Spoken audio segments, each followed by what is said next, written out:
Солнечный привет тебе, республика! Взгляните в окошко, улыбнитесь и скажите себе: сегодня прекрасный день, чтобы исполнить все задуманное. Главное мыслить позитивно, вот увидите, результат не заставит вас ждать. А хорошим настроением на целый день вас обеспечит команда «Студия 11». Ну что, мы начинаем, вот что ждет нас в ближайшие минуты.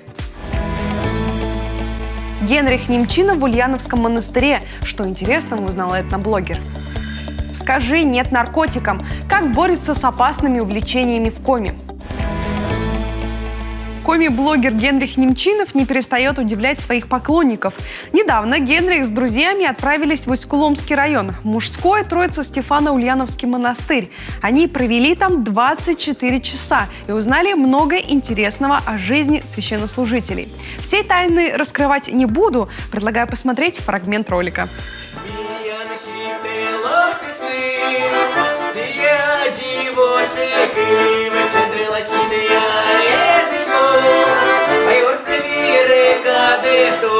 За неделю до этого приезда мы уже были в Стефано-Ульяновском монастыре. Тогда познакомились с монахом Георгием. Он сыграл на Вовиной гармошке несколько мелодий.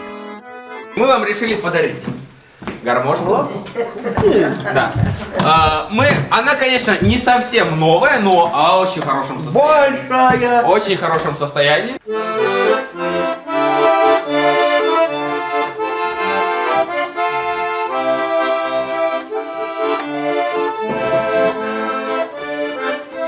До того, как стать монахом, отец Георгий был одним из лучших коми-гармонистов. Играл на свадьбах и режиссировал мероприятия. Монастырь был крупным православно-культурным центром. При нем действовала библиотека, школа и благодельня. Как и везде, в 20-х годах прошлого столетия монастырь закрыли. В нем располагались сельхозтехникум, эвако-госпиталь, психинтернат. В 1994 году монастырь начал новую жизнь. Стал заново строиться и работает по сей день.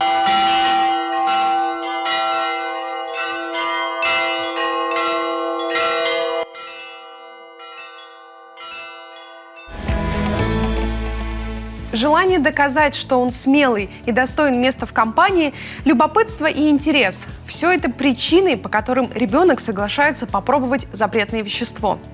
Наркотики. С 15 по 24 ноября реализуется общероссийская межведомственная профилактическая акция «Дети России против наркотиков».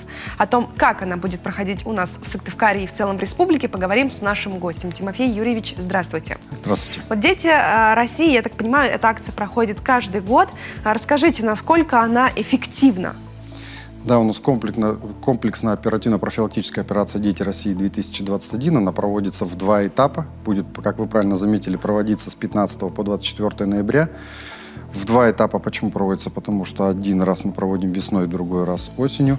Данное мероприятие проводится по всей территории Республики Коми. И целью и задачей данной операции заключается в пресечении и выявлении фактов вовлечение несовершеннолетних в незаконный оборот наркотиков, потребление наркотических средств, а также изобличение лиц, которые осуществляют сбыт наркотических средств в их незаконном обороте наркотиков. А вот как складывается у нас в республике наркопреступность? Есть ли какая-то статистика?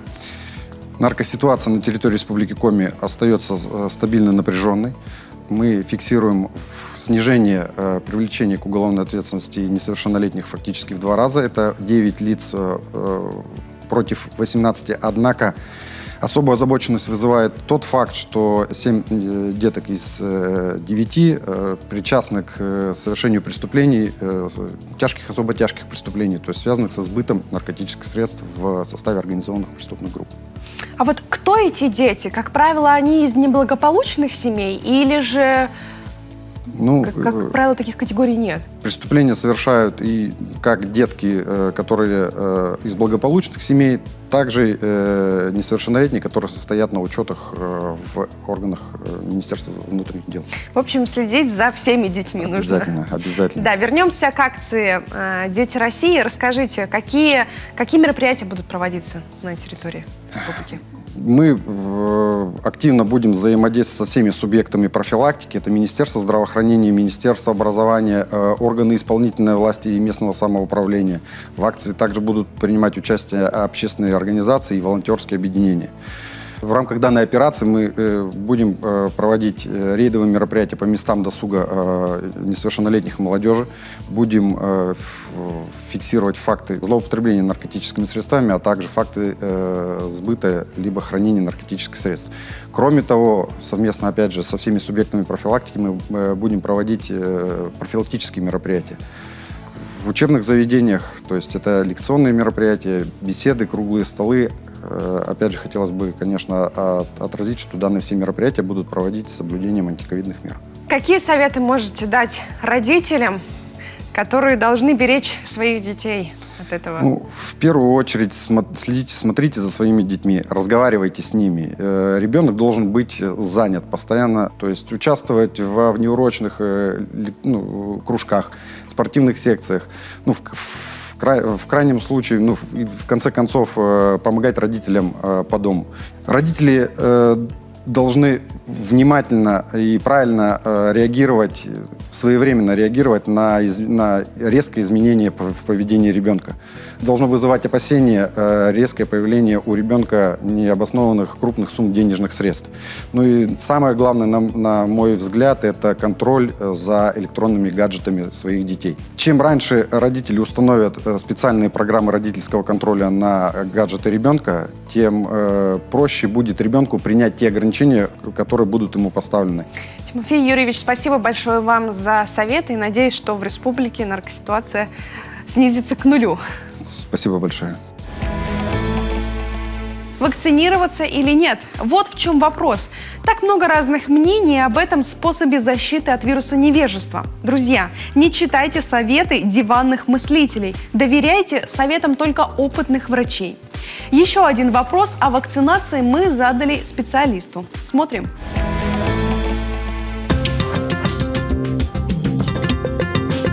Почему наличие справки о результатах антител к данному вирусу не является показанием к медицинскому отводу? Наличие антител и медотвод – это абсолютно разные вещи. Медицинский отвод всегда связан с каким-то заболеванием. Поэтому, если человек переболел коронавирусной инфекцией, и у него сформировался иммунитет после перенесенного заболевания, то на сегодня речь идет не о том, что выдавать медицинский отвод. Этим лицам информация поступает в личный кабинет через госуслуги, что данный человек переболел коронавирусной инфекцией, и он освобождается от вакцинации в течение 6 месяцев.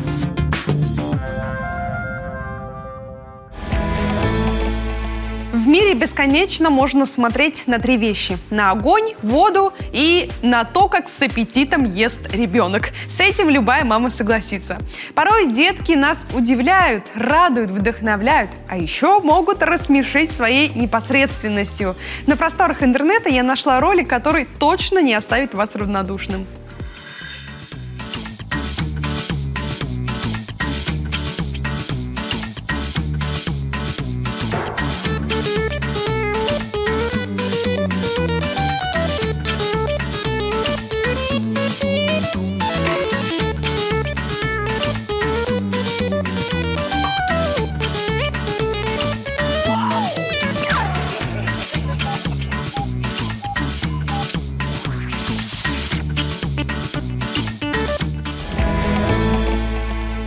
Это прекрасное мгновение так и хочется остановить.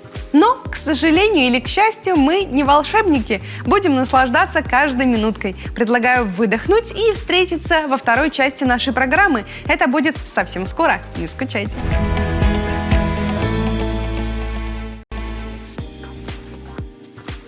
Это «Студия 11». Мы подарим вам хорошее настроение и позитивный настрой. Готовы? Тогда поехали, и вот что ждет нас. Усть-Куломская райда. Как проходит отборочный этап республиканского конкурса? Торопышки. Как спасают недоношенных деток? Музыкальная пауза. Поем вместе с Михаилом Наумовым.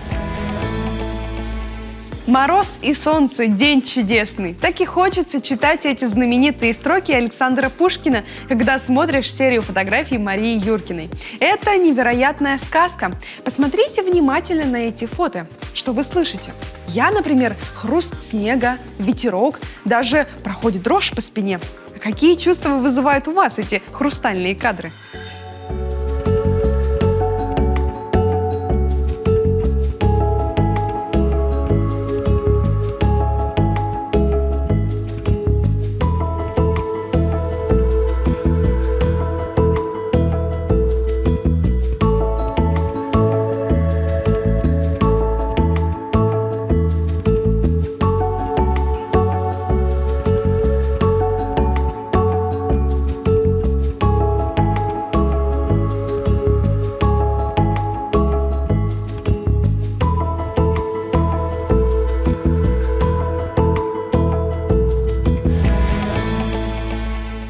И 4 декабря пройдет 8-й республиканский конкурс коми-девушек «Райда». В этом конкурсе девушки показывают свои творческие способности, проявляют знания коми-языка, культуры и истории нашего северного края.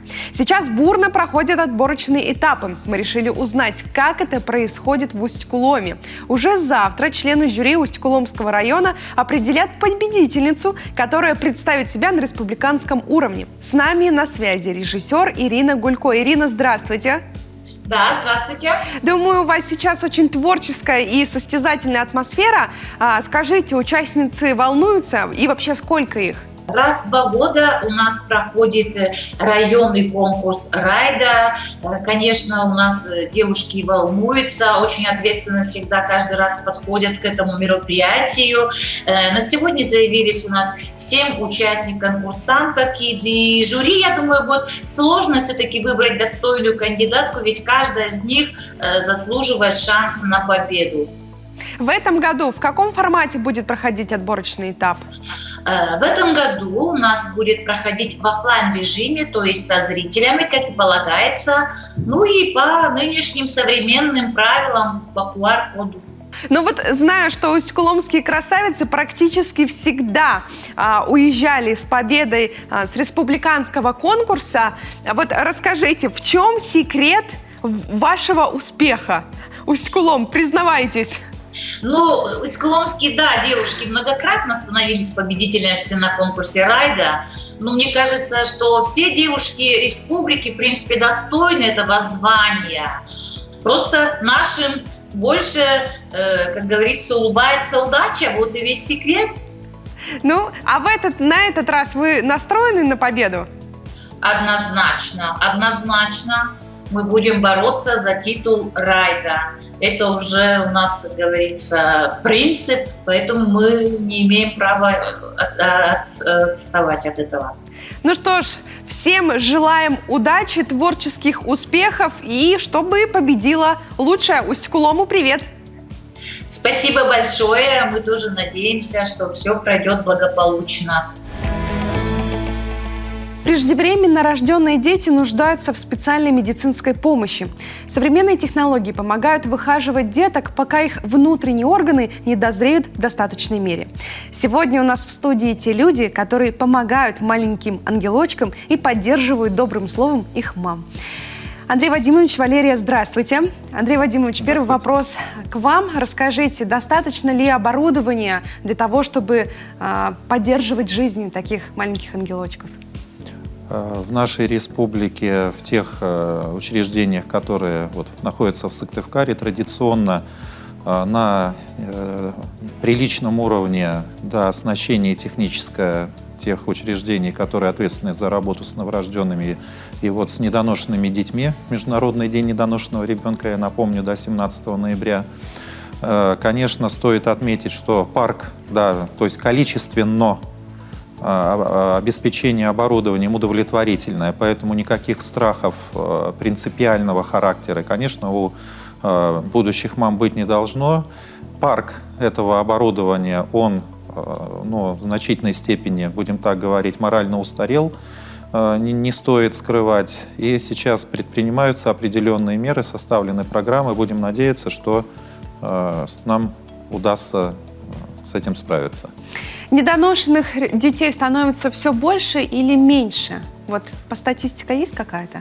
У нас в республике, то есть процент этот в последние годы от 5,6 до 6%, но, к сожалению, учитывая всем известные печальные демографические тенденции, в абсолюте таких детей параллельно с уменьшающейся нашей популяции становится тоже несколько меньше, а вот те дети, которые являются, так сказать, целью самых интенсивных лечебных мероприятий, это дети, рожденные с массой до 1,5 килограммов, до килограмма. В последние годы вот детей, родившихся с весом от 500 граммов до 1,5 килограммов, последние 5 лет их примерно от 80 до 100 каждый год. Вот многие мамы переживают, что если вдруг у них родится недоношенный ребенок, есть ли все шансы, чтобы ребенок стал таким же, как и его сверстники? По результатам выхаживания лечения, по качеству будущей жизни, среди самых проблемных детей, родившихся до килограмма, от 60 до 70% этих детей в возрасте уже после 2-3 лет, они являются здоровыми детьми. Это не может не радовать. Конечно, без поддержки, мне кажется, никуда. Валерия, вот вы, как основатель движения «Добрый аист», расскажите, чем вы занимаетесь? Проект существует и помогает со стороны спортивно-оздоровительной, то есть подключены разные федерации города Сыктывкара и республики. И на площадках идут споры. Сейчас присоединились и спонсоры разные, то есть благотворители, добрые аисты. Все могут стать, в принципе, этими людьми и помогать. Что деткам всегда перечень, у нас есть группа ВКонтакте, имеется, можно позвонить и узнать, естественно, что необходимо. И, конечно, очень нужна поддержка мамам, которые находятся в отделении, потому что они находятся вместе с детками ни неделю, ни 2, ни месяц, бывает и полгода, и бывает год. Поэтому мамам для того, чтобы они передавали положительную энергию, нужна определенная домашняя обстановка. Всем, кто желает помочь, спросить, что необходимо в этой помощи, опять же, мы даем информацию и, как говорится, с миру по нитке делаем благое дело для отделения. Ну и напоследок слова поздравления коллег и мам. Андрей Вадимович, вам слово. Хотелось бы поздравить, но учитывая особенности нынешней медицинской инфраструктуры, начиная с врачей-акушеров, благодаря усилиям которых и правильной, то, что, как принято сейчас говорить, маршрутизация, детки у нас в основном рождающиеся самыми маленькими, рождаются в том месте, где им оказывают самую адекватную помощь. Я имею в виду, прежде всего, наш республиканский перинатальный центр. Виртуозным врачам, неонатальным реаниматологам перинатального центра отдельное поздравление и благодарность. Отдельные слова – это во всем мире практика заключается в том, что беспрецедентную роль в выхаживании таких детей играет средний медицинский персонал, медицинские сестры. Не буду погружаться в печальные подробности нынешней кадровой ситуации, но те, кто остаются до сих пор на своем посту, предпринимают просто героические усилия по помощи, по выхаживанию таких детей. После специалистов замечательных перинатального центра эстафета выхаживания, лечения самых тяжелых, самых проблемных детей, глубоко недоношенных детей с хирургической патологией, переходит в руки наших докторов отделения реанимации номер 2 реанимации новорожденных детской республиканской клинической больницы. То, что там совершается, это все на грани чуда. Низкие им тоже благодарность, поклон и поздравления. И поздравляю врачей-неонатологов, врачей-педиатров, наших коллег из детской республиканской больницы, потому что помощь таким детям, она заключается в участии широчайшего круга специалистов. У деток этих достаточно много проблем, и именно бригада специалистов способна внести решающий вклад, чтобы у этих детей было хорошее, достойное, здоровое будущее. А отдельные поздравления и низкий поклон традиционно – это мамам. То, какие они предпринимают любовь и их забота, они творят чудеса даже в случаях, которые, кажется, что полная безнадежность, а потом все замечательно. Я хотелось бы присоединиться к поздравлению, сказать, дай Бог, конечно, здоровья уважаемым докторам, среднему медицинскому персоналу. И в свою очередь всех, кто может все-таки помочь через Добрый Аист, уважаемых людей, присоединиться к этому поздравлению всеми возможными вещами в поддержку создания уюта и тепла мамам, которые будут передавать через себя со своей энергией, любовью и положительными эмоциями деткам для их скорейшего выздоровления. Дай Бог всем здоровья. Спасибо вам за вашу огромную работу и труд, уважаемые медики. Ну что ж, наша беседа подошла к концу. Спасибо вам большое и за ваше доброе дело. Спасибо. До свидания. На этом выпуск завершен. Берегите свое здоровье и улыбайтесь. Увидимся с вами завтра, а пока споем вместе с музыкантом Михаилом Наумовым. Смелее, не стесняйтесь.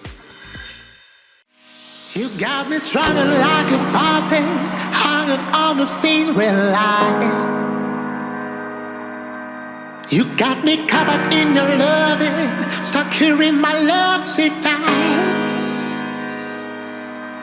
And I've been trying to beat myself up on the floor, and I've been lying, say I don't want you anymore. You got my body high, holding on to you, and I don't know where it's going or what it can do. And I try to control it, but control is what I lose. You got my body high, holding on to you. Let it be, just let it be, just let it be, just let it be, just let it be, just let it be. You got my blind heart holding on to you.